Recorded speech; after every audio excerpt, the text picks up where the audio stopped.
They arrived with hope stitched into the seams of their dresses. Young women from Italy, Ireland, Poland, Greece, Russia, carrying nothing but a suitcase, a photograph, and a promise. A man had written to them, a fiance, a cousin's friend, a distant matchmaker's arrangement. In a world shattered by poverty, war, and famine, America was a lighthouse, and marriage was the ticket to enter. They stepped off the ship believing they were walking toward love. They had no idea how many were walking straight into a trap. At Ellis Island, inspectors checked teeth, eyes, and pockets, but never the hearts and intentions of the men waiting outside the gates. Some men came with genuine affection, others came with lies.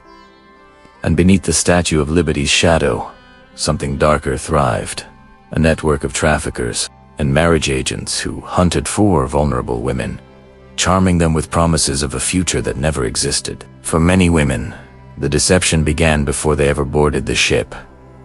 Letters were forged, photographs swapped. A man might describe himself as a stable shopkeeper, then arrived to meet her half-drunk, barefoot, and already married. By the early 1900s, more than 12 million immigrants passed through Ellis Island, and among them were hundreds, possibly thousands of women lured by marriage proposals that were never real. Their stories rarely made it into newspapers, but whispers moved through boarding houses and church basements. She disappeared after meeting her fiancé. He sold her. She never made it past the harbor. Some women were lucky enough to sense danger and run. Others slipped quietly into the city, never heard from again. But the system worked because it preyed on desperation. A woman alone in a new country had almost no rights and no protection without a husband or sponsor. She risked being labeled likely to become a public charge. Ellis Island officials could send her back with a single signature. Traffickers knew this and used it mercilessly. Marry me, or you can't stay in America.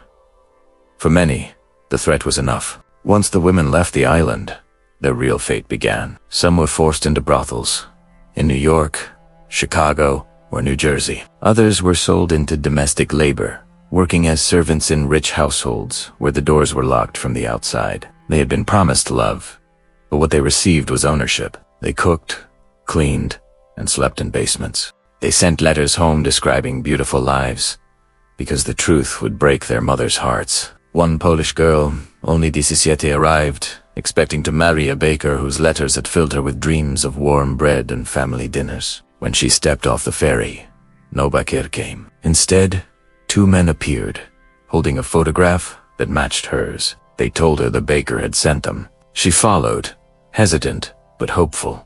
Within an hour, she was locked in a tenement room in Lower Manhattan, told she owed money for her passage, and expected to work to repay it. Her story was never recorded, but survivors of these networks described the same pattern, the same lies, the same rooms, the same disappearing hope. Another woman, an Italian bride-to-be, found her fiancé waiting exactly as promised. But the moment they left Ellis Island, he handed her new papers. Not for marriage, but for employment. You will work first, he told her. Marriage comes later. Later never came. She worked 14-hour days in a garment factory, her wages taken by the man who claimed to love her. She died of influenza 2 years later, still unpaid, still unmarried, buried in a mass grave for immigrants to pour for headstones. Ellis Island officials were not blind to the problem. By 1910, federal agents warned of an organized white slavery network targeting immigrant girls. But the system was overwhelmed. More than 5,000 immigrants arrived daily, and only a few dozen officers monitored suspicious behavior. Unless a woman spoke fluent English or cried loudly enough to draw attention, her fate was sealed quietly and invisibly.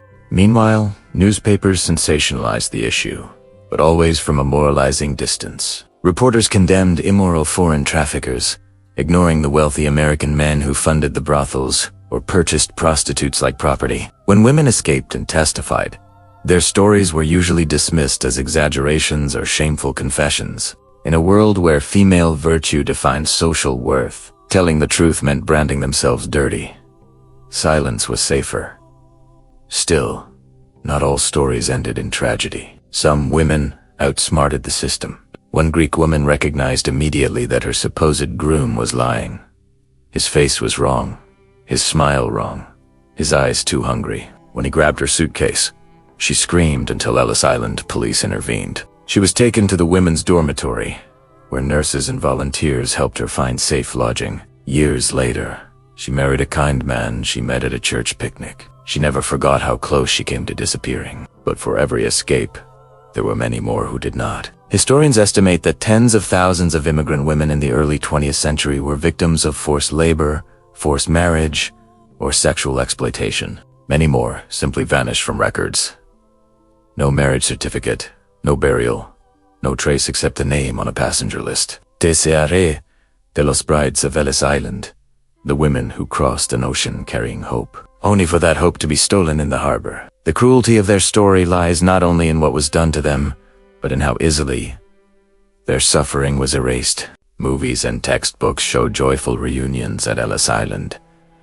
Families embracing, children running free, lovers But history is not a single image. Behind the scenes, women were crying in locked rooms, bargaining for their lives in languages they barely spoke, punished for believing in love. And yet, they are not just victims. They were survivors of a world indifferent to their pain. They crossed oceans without knowing if they would live or die. They risked everything for a chance at freedom. They endured hardship, violence, and betrayal. But their courage shaped generations. Many eventually married, built families, and contributed to the world that once tried to destroy them. Their voices were silenced in their lifetimes, but their stories echo through descendants who never knew why their great-grandmothers refused to speak of Ellis Island. The truth was too heavy, too shameful, too painful. But now, at last, the world can remember them not as nameless girls who vanished, but as women who dared to dream of a better life. In the end, the lost brides of Ellis Island remind us of a truth history often hides. The price of the American dream was not paid by those who promised love, but by the women who believed in it.